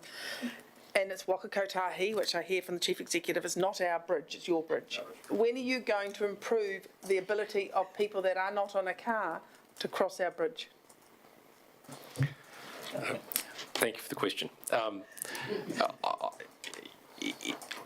I'm fairly certain I will go back and check and dig it out. I'm fairly certain that we've provided advice before.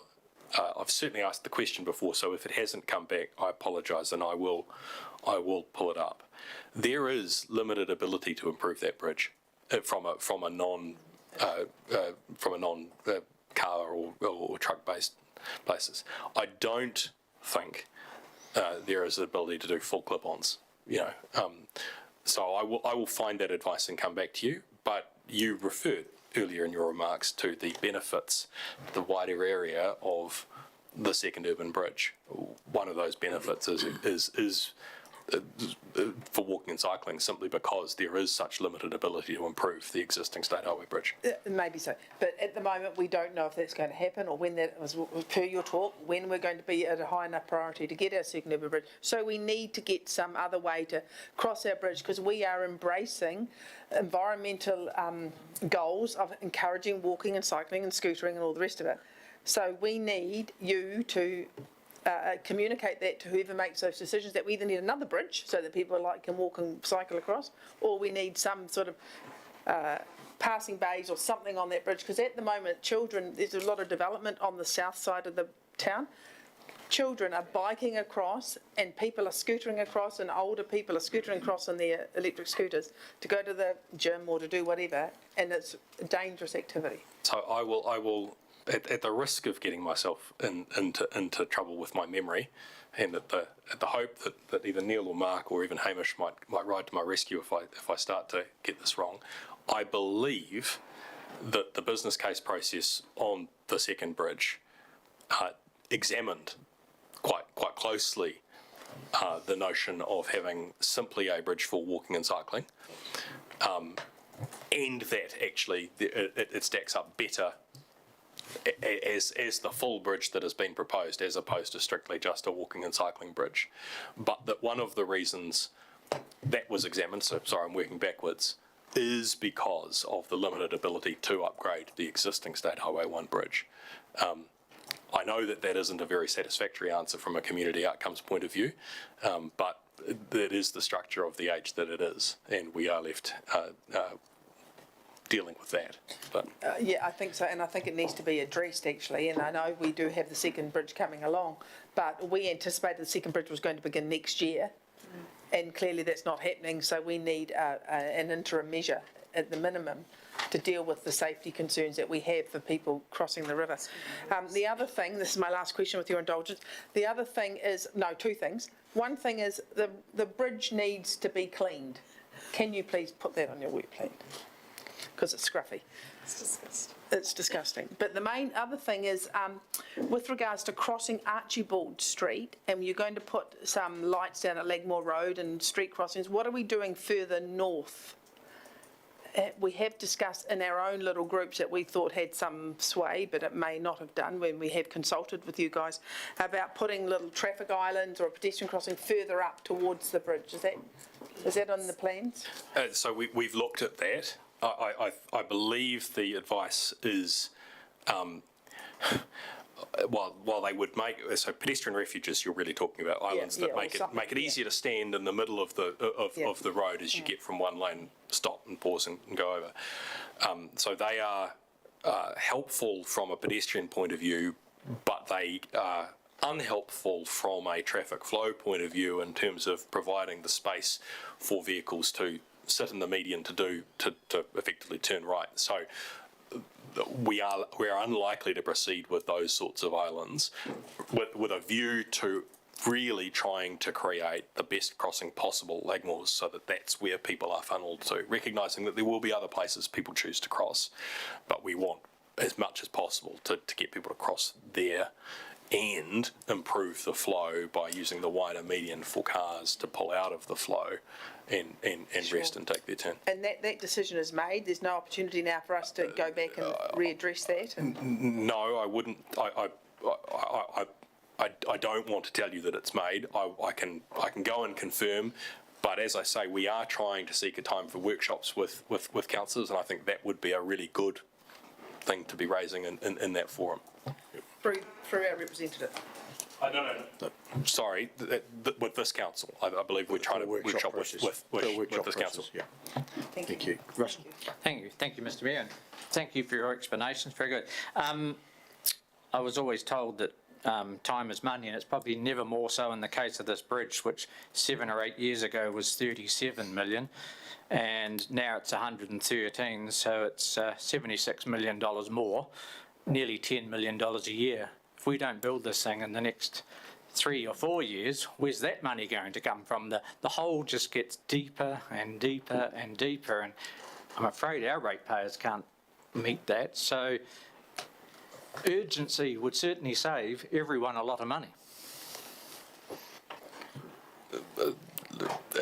I'm not sure what I can add beyond that, but to note, one, I share your frustration at cost escalation, and would note that my somewhat limited, but my experience of transport projects in the last 12 to 18 months, is that there are two types or two drivers principally for why costs are increasing the way they are. One is genuine inflation and the inflationary environment we're in terms of construction, and that's not nothing, it is quite substantial. But the other is actually just the nature of how you work through projects like this. It is absolutely true that costs as you first envisage a project, when you first envisage a project, are of a particular order, but they are also of a particular inaccuracy. And as you work through the business casing process and refine what it is that is wanted, you know, you add things, you cut things, you change things, you get a much better, clearer idea of cost. So whilst I know it is frustrating, I don't think it is fair to compare costs as they were thought to be before you've gone through a substantial design process and as they are at the other side, notwithstanding that there has been substantial inflation pressure as well. Yeah, the initial cost was a guesstimate, it wasn't, whereas now it's a bit more accurate, but you'll never know what it is until it's actually tendered. Councillor Miller. Thank you. I'm going to change the subject from the bridge, sorry. Really pleased to see that you've got that consultation out at the moment for interim state highway speed management, and very pleasing to see that the state highway past the hot pools has been included in that, even though it's 80 k's and probably not the 50, 60 that we wish for. And I see you've got Rakaia down as dropping to 50 kilometres, which I think a lot of people have been asking for over the years. And you've also got some of the schools, and particularly the Methven schools, which are on the state highway as 30k variable, which is great. Just wondering, when people put their submissions in, can we, I know with council, if any submissions go in, we can see them on our website. Is that the case with Waka Kotahi? Can we see how many submissions are going in and... I'll happily ask. I don't actually know about live sort of, you know, how many have gone in so far, that kind of thing.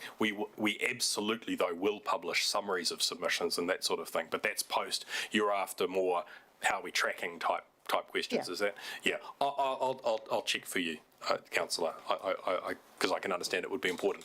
And look, just to your questions about community desire versus what we've come out with in terms of speed, that's why we're asking. Please tell us if you want. If you think we've got the speed wrong, tell us. That's what the consultation exercise is for. Yeah, and look, we've just passing the Yep. consultation documents around, so we got some the other day, but no, good to see, and we've been recommending that people make submissions on that. Good. Richard? Yep, thank you, Mr Mayor. A couple of questions. First, how secure is our 51% going forward of the subsidy? And the second part of that is probably the government policy statement in an election year appears to be the critical thing for our bridge. Do you see our district has had two major fundings for the special Crown funding, did the two major intersections. So was that what other upgrades have been done to our state highway system? Because it appears to me that we've had no money put in from Wakatahi into our state highways apart from special money. Can you elaborate on that? I can try. I've just lost the thread of your first question. Sorry. 51%. 51%.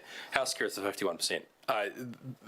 Look, to be really clear, I can't predetermine the outcome of a national prioritisation exercise to occur in over a year's time. So I genuinely don't know, because I genuinely don't know how much money will be available in the National Land Transport Fund, or what the maxima and minima will be between activity classes, how much we will be asked to be spent on road safety, for example, versus public transport, versus rail, versus local road improvements.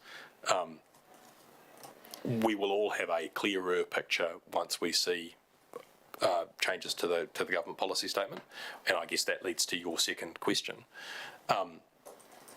From a Waka Kotahi perspective, there is no interrelationship at all between the Crown-funded projects at Walnut Ave and Tynwald and projects that get prioritised through the NLTP. So there is no sense of, well, you've had your cut now, so you can take a rest. That doesn't happen. It really is just a question of how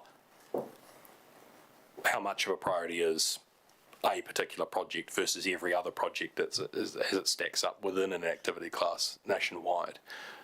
But I say regularly to many councils, I mean, there are no shortage of worthy projects out there. We are absolutely in a very constrained funding environment, so it's a difficult exercise. James, the funding assistance rate, which Rich is talking about, the FAR rate, when 51% as it is at the moment, when does that get reviewed? I think we typically review FAR rates every 3-year cycle, so I would expect that we would review that soon. Thanks. Councillor Lovett. Come to me, the Tynwald corridor, you've got one pedestrian with a refuge in the middle of the road down the new one. I was asked, could we have some lighting on that, because we've had people that have nearly been bowled over at night. Where it's sitting down there, you don't really see it, and people are crossing there. They want lights and so they know it's a pedestrian refuge. And just wondering, every day I use that road and you're seeing people trying to cross it, and you know, we're going to have someone killed there shortly. Would you guys be able to be an enabler to try and get an underpass under the bridge so the kids going to school can safely go under the bridge and come up the other side? Sorry, Councillor, can I just be really clear about where exactly we're talking about? We're talking about the Tynwald side? The Tynwald side. Under the Ashburton River. If they could does the river go right up to the side of the bridge, or is there room or something under it? Could someone look at that? I'll go away and ask. I'm happy to chase that for you. Because I mean that would be safe for the kids to go under there and come back up the other side. If we can't get another refuge down that end, because we're going to have someone bowled. And especially when long weekends and after school and stuff, when you've got queues of traffic, it is impossible to cross that road, and we're getting frustration now. No, I'm happy to go away and check that question for you. Thanks, James. Second bridge will sort that. When we were in Wellington last week, we met with the mayors met with Waka Kotahi board and CEO, and talked about our roading issues New Zealand-wide, and you were there too, James, and I think everyone agreed that our roading network of New Zealand is underfunded. And did I hear the figure of $40 billion? Was that mentioned there? I think it was, yeah. Yeah. So we took Three Waters 120 to 180 billion, supposedly underfunding. The roading is 40, if I heard it there. So someone wise has obviously come up with that number. But that's reality. We've got potholes all over New Zealand, and apparently Ashburton is not the worst. There is worse out there. So we have our share, but others have got worse. Yeah. Our business case on the second bridge was going to go to the Wakatahi board for receiving or consideration. Has that happened, and was there any comment if it has? So it's in our system. It hasn't gone to our board for decision because, and I'm a little unclear where that particular piece came from, but I'm happy to talk about it. Because if they were being asked to make a decision on it, they would be making a decision on it under this current National Land Transport Program and this current funding envelope, and that's even more constrained than future envelopes right now. So all they can do is really receive it. Correct. Receive it and start going through it. I mean, we've got officers going through it asking questions of Mark regularly, understanding the case that's being made and trying to understand what's being asked. So I know it feels slow, but that is how these things progress. Yep. Councillor Todd. James, you probably don't have any influence on this, but the Road to Zero campaign that's running at the moment, I see, when I look it up, you've budgeted a total of $197 million through to 2024 for this supposedly educational program. There's a lot of comment on this by people as to how successful it is. It's not helping with the deaths on the road by any means, and I wonder, whether that money could be better spent, to be fair. When you say we're short of money for a bridge here, and you're spending it on an educational program that, in my opinion, is failing. And so briefly, and I'm happy to come back and address council in more detail on this if you would like. Road to Zero is in its completeness one of those activity classes within the government policy statement. So we have no ability to move money between that activity class and another activity class outside of the constraints of the government policy statement. That's dictated to us by ministers. But that activity class isn't just a public information campaign in that sense. It covers a range of activities that have been put together using international best practice to bring our road tolls substantially down. Our interim target for 2030 is a 40% reduction in deaths and serious injuries on our roads. So it isn't, although I accept that the public information campaign is probably the bit that many people see. The speed work that the Deputy Mayor referred to is a key part of that campaign, as is the sorts of safety improvements that you see, probably the closest that you would be likely to see at the moment in the ground from here are in North Canterbury, but there is a desire to bring that further south in terms of parts of State Highway 1. So median barriers, side barriers, wide medians, raised pedestrian crossings, those sorts of things. So a toolbox of relatively low cost infrastructure improvements that are there to improve safety. Improved vehicle standards, so trying to move people out of 1- and 2-star vehicles into 5-star safety rated vehicles. I get an email every time someone is killed on the road, which, let's be honest, I get off lightly. I'm not the one experiencing the trauma, but I've lost count of how many are low safety rated vehicles. If you drive a an unsafe vehicle, you are very many more times likely to experience death or serious injury. And the last area really is enforcement through the New Zealand Police. So Road to Zero isn't just a waka kotahi strategy. It is a partnership amongst relevant agencies, particularly including the police and enforcement. And the police acknowledge they need to do a much better and more visible job of enforcing road safety. I can happily report I passed 3 police cars on my way from here from Christchurch, pulled over at the side of the road monitoring speed. And they need to target what they refer to as restraints, impairment, distraction, and speed. And if we can lift their performance and enforcement in those areas, you will see a substantial reduction in deaths and serious injuries. I acknowledge the public information campaign isn't to everyone's taste. I do. But I would say it is too early to tell whether it is working or not, and I have absolute faith that the combined program will bring us into line with international best practice and therefore will substantially reduce our deaths and serious injuries on our roads. But I'm happy to go into more detail. Thanks, Joe. You've got, okay, well that takes us to the end of question time. Thanks very much, James, for coming in and presenting that to us. It was really good, a good oversight of everything, so thanks. And we'll have you back at regular intervals to update us on the highway system. We've got about 5-10 minutes worth of business before we break for a cup of tea, so you're more than welcome to wait and have a chat after at cup of tea time, so that'd be great, thank you. So councillors, we might do the Mayor's report and hopefully only take a few minutes, and then we're moving on to long serving and new staff. So the Mayor's report on page 108. Item number 15. I'll just make note of, on the 2nd November, myself and Hamish and Councillor McMillan had a Zoom with Task Force for Jobs, via Teams with Mayor's Task Force for Jobs, and we've got some monies for getting young people into work. And Hamish, you might just want to update how that is progressing, if you could.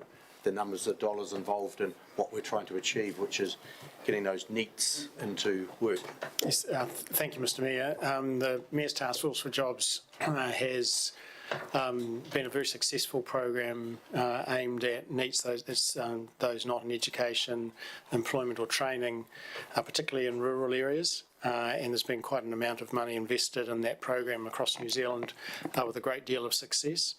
We've had the offer from the Mayor's Task Force for Jobs to run a pilot here in Ashburton as a provincial council through to the end of June to try and make some progress with the NEETs population in the Ashburton district. Those conversations have gone really well. We have tasked our welcoming communities and workforce advisor, Rachel, to be the lead person on that piece of work through till the end of June. We're in the process of finalising and hopefully agreeing very shortly a contract with the Mayor's Task Force for Jobs to receive funding. The funding amounts to something like $108,000 through to the 30th of June. That funding is paid on the basis of outcomes. Outcomes, broadly speaking, equal moving youth from the NEETs list into one of those 3 things, i.e. employment, education or training. And there is a clawback if we fail to move those get the number of outcomes that we agree to do. We have to pay some of that money back, so we're highly motivated to get that program underway, to utilise that funding and not to pay anything back. Council's role is primarily one of facilitator, so it's primarily trying to connect all those agencies that are already working in this space in a more coordinated way, and in particular using the mana of the Mayor to open doors and to make those connections in a way that not many other people are able to achieve. And we've seen there's a very good example in the Huranui district where the Mayor the Amari Black is particularly active in this space, and you can see on a lot of social media and such forth just how involved she is in that program and getting the Office of the Mayor across the work that's going. And there are other examples around the country as well. So we're pretty excited actually to be working in this area, to have the support from that program, to lean on the Office of the Mayor to get some really good work done for the youth of the Ashburton District. So we're very close to getting underway with it, and I'm pretty excited about how that's going to unfold over the next 8 months or so. Thanks very much for that, Hamish. Good update. So good progress. Liz? Just, I've got a couple of corrections on the 3rd of November. I just wasn't able to attend that locality's hui, and I wasn't at the Ashburton College prize giving. I'm guessing that was Councillor Cameron. Councillor Cameron went, Yeah, so just a couple of amendments. Thanks for that. Yep. And on November the 4th, we had a C4LD Communities for Local Democracy meeting with the other 30 councils on there, and around the Three Waters. And it's where the mayors, the other Mayor Brown, and the of Auckland Mayor and Christchurch come out and against the Three Waters proposal the government has. And we as a council new council haven't stamped our mark on what our thoughts are around Three Waters, whether we still don't support as the last council did, or have we changed our mind. So now's the time to voice that, whether you support as together as not supporting, or do we support? So welcome to hear your views on that. Tony.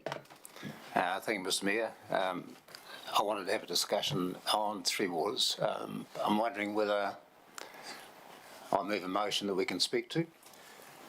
Just say again.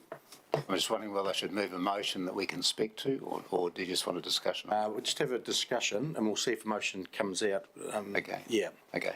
Just before you actually start, Hamish just reminded me when we were at the Rural and Provincial Mayors meeting in Wellington, about 5:30 in the evening when we'd finished that, Parliament was hearing the second reading of the Three Waters Bill, and there was about 10 or 12 mayors who went to Parliament and sat in the gallery and listened to the reading of it. And obviously one party was in support and one wasn't. Yep. So there was a very, very good heated debate, but the bill passed to the second hearing, which now goes on to the third. So sorry, carry on, Tony. Thank you, Mr. Mayor. Councillors, just got a few words that I'd like to talk about Three Waters, and right from the start of this debate, I've been annoyed and frustrated with the government's promotion of Three Waters, right from the start with total misleading TV ads with green sludge spewing from pipes indicating thousands of people are going to die. Let's remind ourselves that the Mahuta stated that the councils could either opt in or opt out of the proposal. 60 out of 67 councillors then said, no thanks, we wanted to opt out. Unfortunately, she then made it compulsory. In Ashburton, our water is basically safe to drink, bathe in, as it is for most of New Zealand. To be fair, we've had one or two issues in the Methven area and around, but those are being fixed. Bad water is rare, and it's not the norm, like the government ads that have been telling us. Our government received over 80,000 submissions and the vast majority against Three Waters. Their consultation process can only be described as quite pitiful. Basically, this government has ignored the will of the people,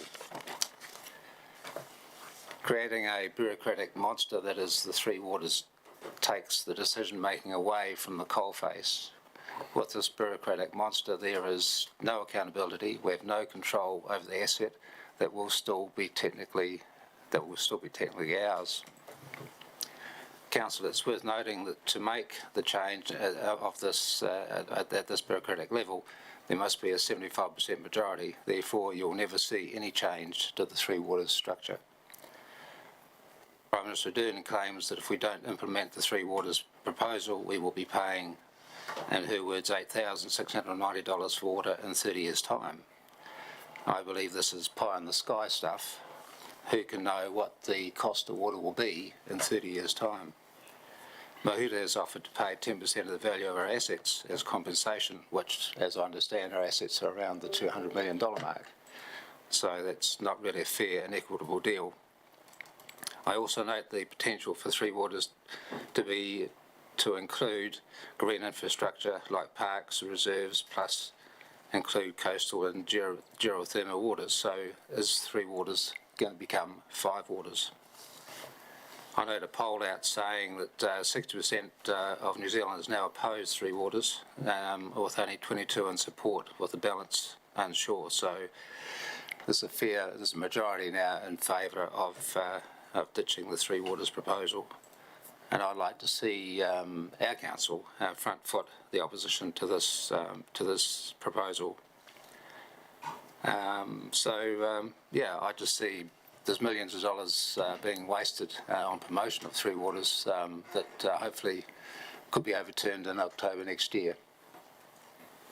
Thanks, Tony. So I might just take a motion from you if you want, and I think it would be along the lines of Ashburton Council still does not support the Three Waters model as it is presented by government at the moment, and we continue to be a member of the C4LD to fight in opposition of the Three Waters proposal as it is in the legislation. So what I've got written here, Mr Mayor, is that the ADC endorse and support the efforts of the C4LD group and the mayors of Auckland, Christchurch and Waimakariri in their efforts to overturn the Three Waters legislation. Yeah, and this council does not support as well. It does, that's right. Continues to not support. Correct. Yeah, okay, so you've moved that. Yeah. And you've got those words for Philippa? Sorry, I haven't heard that clearly at all. Okay. I've got two versions, so could I just have that We'll restated? go with Councillor Todd's. Could you read it out again, Tony, please? Okay. That the Ashburton District Council endorse and support the efforts of the C4LD group and the mayors of Auckland, Christchurch and Waimakariri in their efforts to overturn the Three Waters legislation. And council continues to oppose, Ashburton Council continues to oppose the Three Waters legislation. Yeah. Happy with that? Just one comment, Mr Mayor, if I could be so bold. Given that council is already a member of C4LD, I wonder if the mover would be happy with continues to endorse the work of C4LD, because we are already a member of that organisation. I think it just confirms for the record that council are already in opposition and that we're continuing to do so rather than this being a change of stance for council. Yes, happy with that. Thank you. Right. Do I have a seconder for Councillor Todd's motion? Councillor Letham. Open for debate, discussion. Lights off, Tony. Roger. Lights off. Yeah, thank you, Mr Mayor. I have much pleasure in seconding that motion because I too am very much opposed to the process of the Three Waters. In my opinion, the government just cannot be trusted. They keep moving the goalposts on us. All the time we were doing our due diligence, and then they just mandated the programs before the end of time that we were given to hear the questions, have the questions answered. The figures that were used from Scotland, in my opinion, have not been peer reviewed and are certainly open to question as to their veracity. The government then launched an animated program, a propaganda campaign to bolster their support from the community. In my opinion, the campaign was scaremongering and in many instances were downright lies. They have acted with arrogance and have treated our citizens like kindergarten children. I believe this whole program is driven by ideology and not by practical common sense. And I've never yet seen centralisation work successfully anywhere. Now, having said all that, there is still a big challenge in many parts of the country with water infrastructure and the costs thereof, and so we will need to work with central government, whatever the colour of their coat is. So I believe we should continue to oppose the present proposition and stand firm and try to get it altered as much as we can to suit ourselves. And please, we must do everything in our power to keep the control and the decisions of our Three Waters as local as possible. So I have much pleasure in seconding that. Thank you. Moved and seconded. Councillor Ellis? Roger, just go off. Roger. Oh, sorry. I term opposed to Three Waters. I'm just questioning the process here. How have we segued from a mayor's report to a motion? Shouldn't this have been an extraordinary item of business or something? I'm just questioning the process here, because does this mean now at any time any councillor can move a motion that's... The mayor's report, you can bring, through the meeting, you can bring up some motions for clarification for, not for clarification, for direction of council officers. Further speakers for or against? I'll put the motion. All in favour, please say aye. Aye. Against, carried. Thank you. I'll move we receive the mayor's report. Okay, seconder. I'll second. Councillor Lovett. We're going to break before, we're not going to break, we're going to move on to long-serving and new staff. Just before I do that, before I finish the mayor's report, Steve Fabish's last day soon, Friday, I think. So just Steve, on behalf of us councillors, thank you for your time here at council. You've been really well received around this table. You've done some great work, got some great stuff done. Sorry to see you go, and all the best in your new endeavours. So thanks very much. Write a reply if you wish. Write a reply if you wish. Or no, write a reply, Sarah. Thank you. Through you, Mr Mayor, thank you very much. Today I'd like to introduce you to 3 new staff members. One is so new, i.e. 3 days new. We've got Graham White, so you will not have met him previously. He's a new property advisor within our team, but you will be working with him in due course. Graham, if you can just please stand so that they can put a face to a name. We've also got Femke Vanderkalk, and she is the policy advisor who you did meet this morning, so you have seen her before. And a person who you have not met either is Katie Perry. She is in my team as People and Employment Lead, and she will be possibly not. She'll be taking over some aspects that you see that I've currently been doing on a day-to-day council meeting basis. So those are 3 new faces you may or may not know, but you do now. So with the new starts covered, there are also some milestones that we'd like to recognise today in terms of staff. And I'll just do a little bit of a speech, and then if you can walk up, in terms of Hamish and the Mayor to get some small gifts to pass on. So first of all, we've got Simon Hoare, who Simon started with ADC on the 9th of October in 2017 as a gardener within our open spaces team. With his determination to further his career and passion in horticulture, he signed up to be an apprentice 16 months into his time with ADC. Has worked along a lot of senior horticulturalists. He's been provided with opportunities to expand his skills and knowledge while working in the role. And just recently, possibly 2 weeks ago, he received his level 4 qualification in amenity horticulture. Simon rotates around areas within the town team and is now jointly responsible for Bering Square West and the town green within the CBD. Michael, his manager, describes Simon as both a valued and experienced member of his team who can turn his hand to any horticultural task, whether mowing, irrigation, spraying, pruning and planting. He also has taken on extra responsibilities within his role as a playground inspector, and also this season he'll perform water testing in the paddling pool within the domain. Both of these require external qualifications before the work can be undertaken. So on behalf of Council, thank you very much for your 5 years of service, Simon, and congratulations.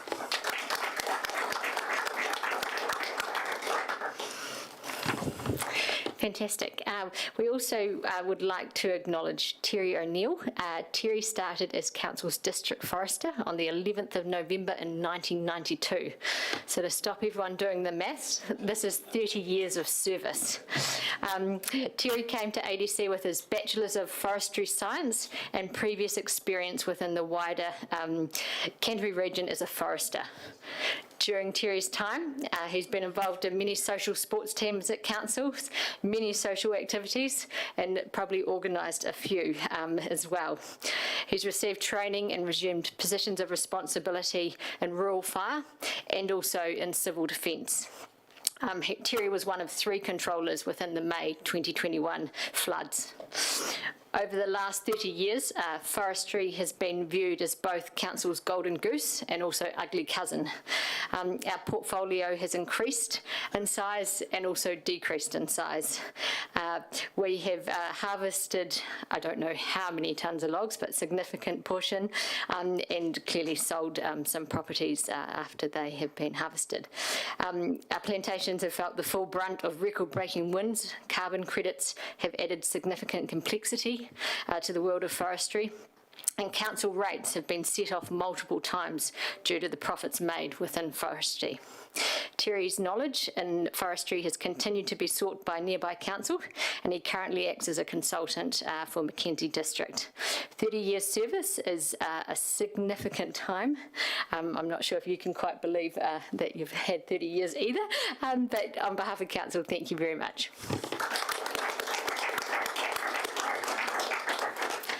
And finally, I'm chipping in because I always have to say something, but I just want to personally thank Council and the Chief Executives of Brian, Andrew and now Hamish, fellow exec members and staff who I continue to work with for the last 15 years. So, yeah, and I just wanted to say a little bit about when I first started. But I was going to do that. I know, but a little bit of detail. There was 100 FTE.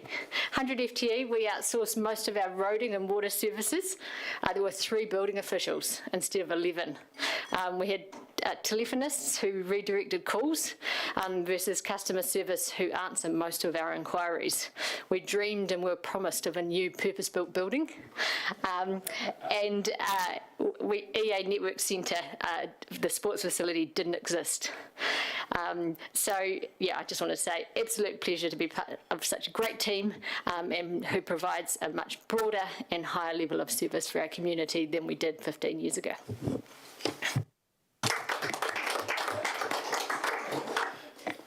Mr Mayor, if I was be so bold as to introduce Sarah as also receiving a long service award. It's my great pleasure to acknowledge that Sarah has done 15 years at the council, and as you have heard from some of the stats she's read out, there's been a dramatic change in the size and scope of council over the time that she has been here, and largely in terms of the capacity of the organisation around people, that has been driven by the progress council has made around the sort of facilities that we're now so proud of in our district. From a personal point of view and as a member of the exec team, Sarah, a huge thank you for the contribution you make to the whole organisation, the care that you take and the genuine desire for this organisation to flourish and the people within it to do well. We really appreciate immensely the contribution.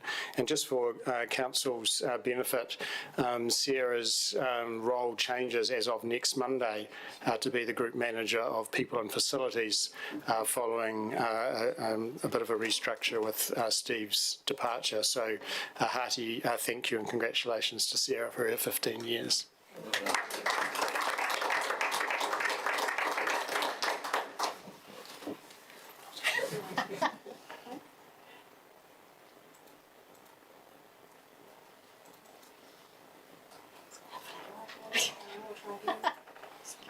Thank you. Yeah, thank you. Thank you, Sarah. Well done, Sarah.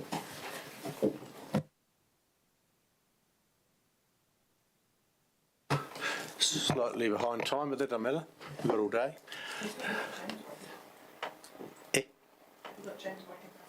We have. We're going to break now for afternoon tea, so thanks very much. Actually, we'll just move. We'll finish the public open part of the meeting, so we'll just move into committee first. So we'll move for a second for that. Councillor Ellis, Councillor Cameron, all in favour, please say aye. Thank you, and we'll break now for a cup of tea.